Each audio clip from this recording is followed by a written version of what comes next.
Hello, and welcome to the Juneann True Life Story. Now, let's see what happened last week. And the fact that I was given an opportunity to not only fly for free, but to stay at a top quality resort, free of charge, get to do all the things that all the people do on there, all the amenities I was exposed to, and I had privilege to use, and eat food for free. You talk about a dream job, that's a dream job.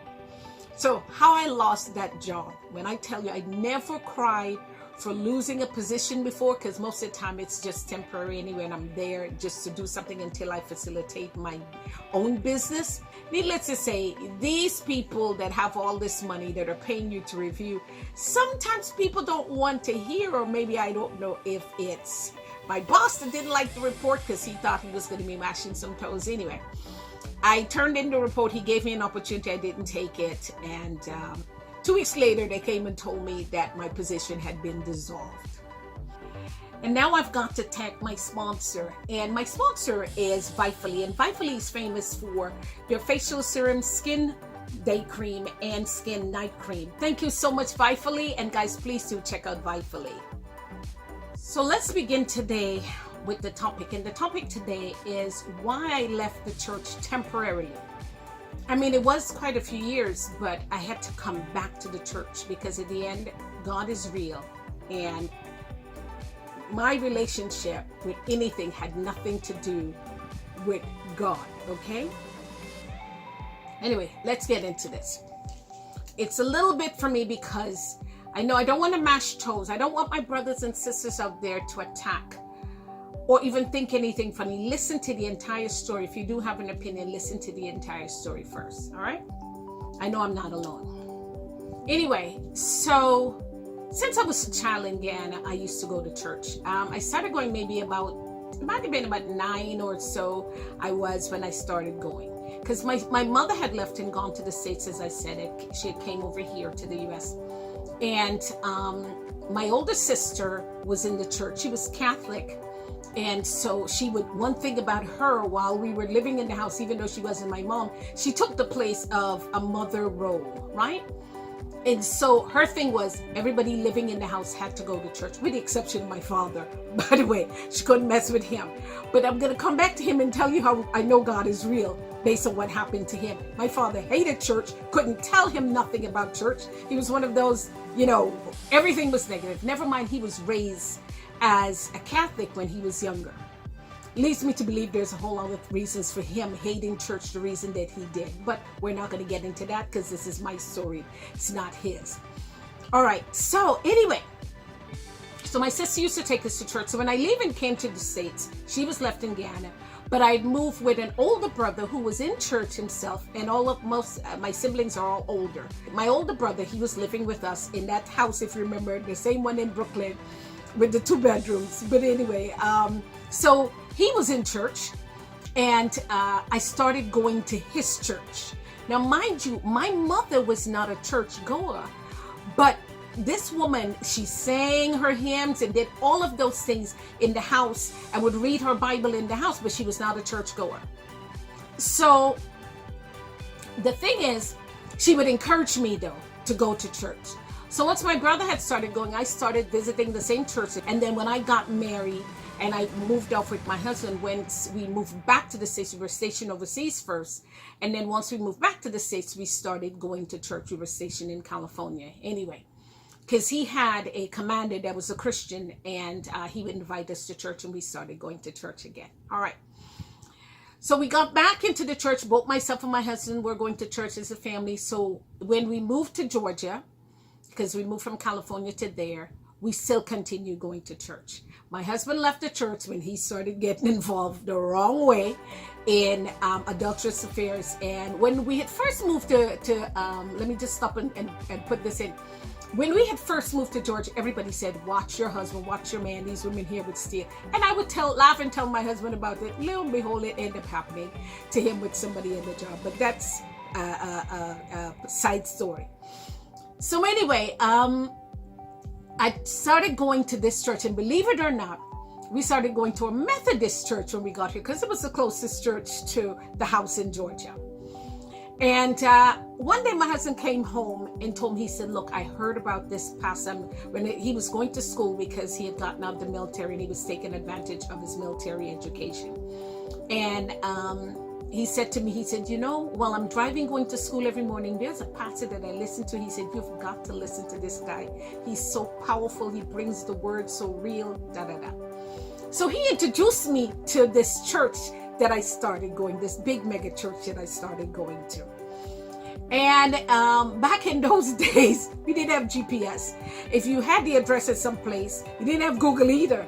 You had the address at some place. I can't even remember how you found out. You had to ask somebody, I think, because I think I'd end up asking people how to get to the church. Anyway, I remember going and I found the church and went to the church the Sunday, took the children, always took the children to church and joined this church.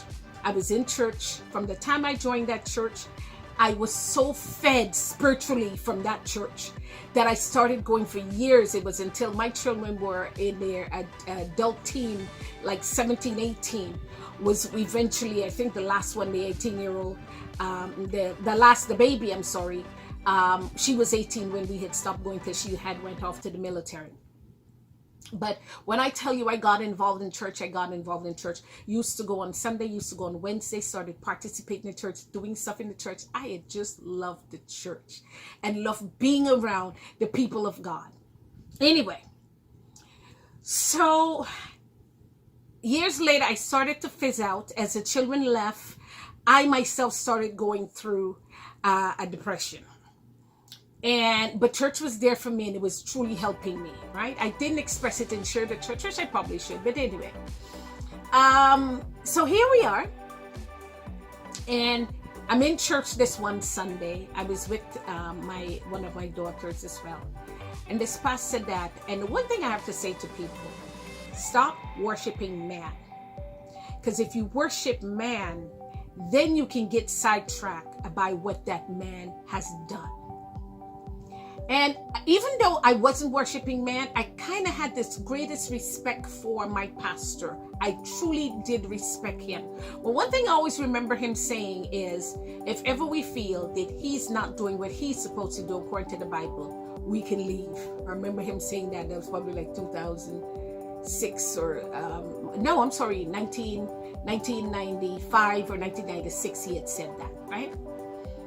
And I always held close to those words that he had said. And it happened a couple of times before where he would invite guest pastors to come, and they would preach something outlandish. And when I say outlandish, meaning talking about getting blessings and how you get blessings and that sort of thing. And sometimes I was a little disappointed with the service that they gave. Not that it wasn't an excellent service, but it always was tied to money at the end. And that was my concern. So anyway, this last one, as you call the straw that broke the camel's back, was this last one where there was an African pastor, and I think he had a church in England and all over. He was from Nigeria, I believe. But anyway, long story short, he did this whole thing. He talked about all the blessings and how the miracle stuff that God did him and how he started, which was kind of similar to how my pastor started. He started with a small church and God blessed him, and it grew into an international church. Well, let me read back. At that time, I left the main church because the church grew so big. They started having small churches all over. You're still looking at the big Megatron when you go into the small church. That pastor is still preaching, but they were all breaking off because the church was so far. For example, when we first started going, I lived at one point at least 55 minutes to an hour, and I didn't care. I would go to church, still find myself in church Wednesdays and Sunday, because that's how much blessings I was receiving from the word. Anyway, so here I am, and we're in church, and this pastor comes and he preaches. I never forget, he said, if you give $249 within 24 hours, 24 to 48 hours, God is going to perform this big miracle in your life. There are a lot of people that give the $249. And the next week later, when I went back to church, I started speaking to a few people. Did anything happen? No. Nobody, no. And then the way that pastor said it, it was like, if you didn't get your miracles because you didn't have faith. Now, one of the things that disappoint me with that, and let me stop this here before I go any further. This is a man that I truly respect, and I understand as human beings, everybody make mistakes, right? So I'm not criticizing him and damning him, and so that's it, he's the worst preacher out in the world. No.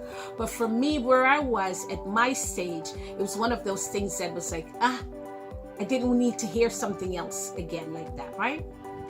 So my disappointment was not, yes, it was in my pastor, but it was in the man even that came and preached, because it was kind of prostituting God out is what I have to say, okay? Pay and this is what he'll do for you. Now, this is not to deter anybody from church or anything of the sort. What I want you to do is pay attention to what your pastor is doing, and pay attention to any church that you're visiting. Listen to what they're saying, because they're great pastors out there, including this pastor. I think he's a fabulous pastor still. I mean, there's a couple of times when I think that as a man he's fallen, but we've all done that, right? None of us is perfect, and any one of us, as Jesus said, who's without sin cast the first stone. So I'm not trying to criticize and tear him down. I'm speaking about what caused me to leave the church. So so that's what happened. So it was one of those things where I was already going through stuff, and I really got mad, and I said, I'm not going back. Well, I don't know if you guys remember me talking about going out and dancing and how I want to dance. And I think that's tied to it. I think I was looking for something, because I thought to myself, when I used to be dancing like that the most is when I was out of church. When I didn't have a place to go Sunday morning and worship. When I wasn't doing those things, that's what it was. So for years, I was away from the church. I even got upset because some things I heard, not only from my pastor, but from other pastors who would say, oh, Christians shouldn't play the lottery. But in the same breath, I'm hearing them saying, if you win, bring the money here to me. And by the way, I'm going to say something that might sound very controversial. That was one of my things. Is that if God said, the wealth of the wicked is laid up for the righteous, and make playing the lottery legal, I don't see why a Christian can't play the lottery. If it's legal in your state, then it's not illegal, and you're not going excessive with it, is what I'm talking about. If instead of buying some McDonald's, you take that McDonald's money, or a fast food, I'm not just calling McDonald's, or restaurant food, buying something out, or buying that outfit, and you say, okay, I'm going to invest it in playing the lottery. Because the benefit of playing the lottery, by the way, is that you've just blessed children in your neighborhood, maybe even your child. Family member's child might benefit, because money goes towards helping the school and education. So if you didn't win, you still just contributed and helped. So that was my thing about that. I'd had a discussion, and that was something else as well, right? So when I heard a pastor say, oh, you shouldn't play the lottery, but if you win, bring the money here. Well, then what are you saying, right? You're either condoning or you're not. You're either saying it's not, but I understand, because you don't want people to get caught up in something. It's even like drinking. I don't drink, smoke, or do drugs. And I know y'all tired of hearing me say that, but anyway, I have to say it. But at the same time, I wouldn't criticize somebody for doing it as long as they're not overdoing it. And that's the same thing I would say. If you're not taking your rent money, your mortgage money, your bills money, all of those things to play the lottery. And yeah, maybe you might invest $5 here or something. I don't see why, when it's the big numbers, I don't see why a Christian can't do that. And I'm not ashamed. If you see me in the line standing, yes, I intend to share, right? Because as God said, the wealth of the wicked is laid up for the righteous. And yes, I do consider myself righteous, right? So anyway, so that's it. So that was my reason that I'd gone away from the church for a while. And then I realized my life that I had to start. And when I say that, I literally had broken it down to where, even though I would say my prayers at home, I wasn't really focusing on my belief the way that I should. It took a few things happening, including the death of my husband and other things happening, to bring me back to realize that God is God and he still sits on the throne, right? This is not a service. I'm just sharing something with you of what happened to me. And then gradually, piece by piece, I started to, right? I still haven't found a church home, but I say my prayers. I look at television, and I'm a part of a prayer partnership that's going, and I spend my time reading the Bible because I feel I can get my nourishment there, right? So, and that's for anybody, I tell you. Pray for your family all together. Whether or not you're a Muslim, you're a Christian, you're a Hindu, whoever you are, always keep praying for your family. And the reason I'll get to that is my father, who literally hated the church, hated anything to do with church. I would hear my father say, oh, those people, he would talk all these different things. Before he passed, maybe about 5-6 years before he passed, my father got saved and came to know the Lord. So when he died a saved man, going to church every Sunday. And if you know my father, for those of you who know my father, that in itself was a miracle. So that was it. So that brings me to the other part, okay? Forgiveness. And we'll talk about forgiveness because it's something you guys keep hearing me say on here. I have forgiven people. When I tell you truly, it's one of the most freeing things that you can do is forgiving people, right? I'm going to stop for a moment because I'm human and I've got to stop. I've got to give you the real me. So let me share something with you. I've been getting, the more and more I do these stories, people say, I can't believe that you're talking about this. People say it's good of you that you're forgiving people, that sort of thing. And I'm going to tell you, literally, it took every single thing in me to forgive some people. But the longer and the more you focus on it, trust me, it's going to be better for you. Forgiveness is a key thing. I could not have told this story and tell my life story any other time before because I truly had not years ago forgiven anybody, and it would have been slip. I would have gotten angry. But today I can freely talk about any situation, and I can tell you there's no malice in my heart as I speak about it about anyone. Now, one of the things about forgiveness, and sometimes people confuse this, is you don't have to be in a relationship back with that person again in order to forgive them.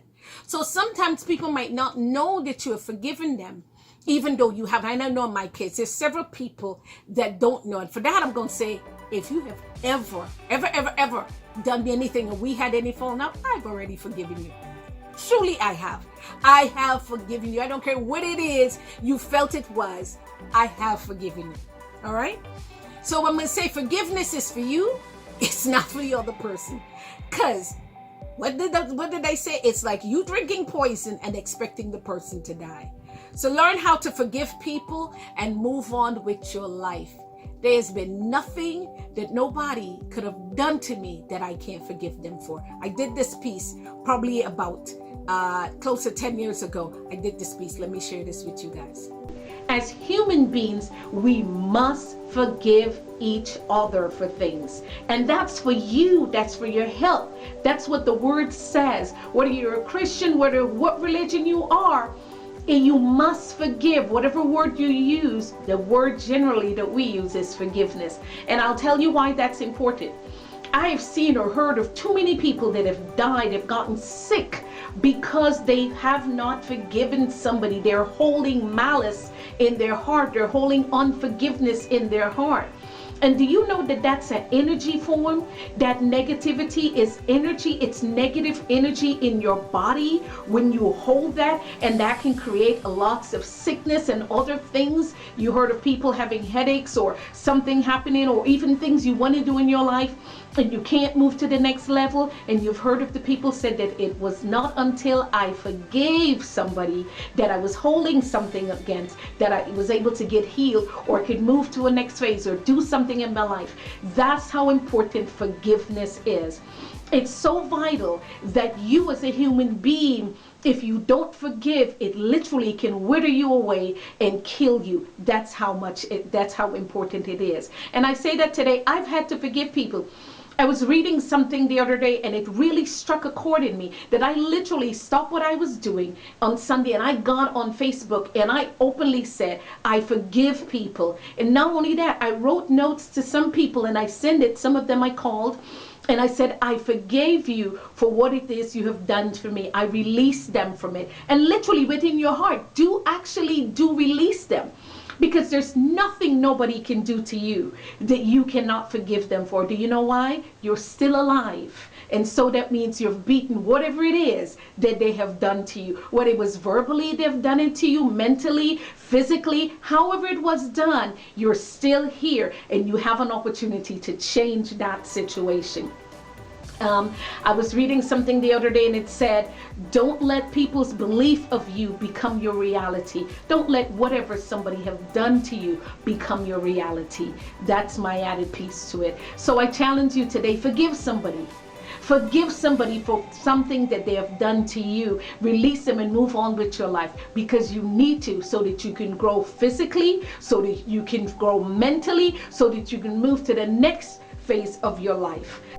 And that was a while back, by the way, because I needed to forgive and I needed to move on with my life. All right, guys, that's it for today. That was my stuff about my church that I needed to tell you. I've got one more thing I need. And you're like, Juneann, if you don't get to that part with your husband and Kuwait, girl. But anyway, I promise you, I've got one more thing to tell you. And that's funny. That's hilarious. It's hilarious stuff. And then I'll get to my husband. But I still got the story. Still have to continue. All right, guys, I love you. God bless you. Bye-bye.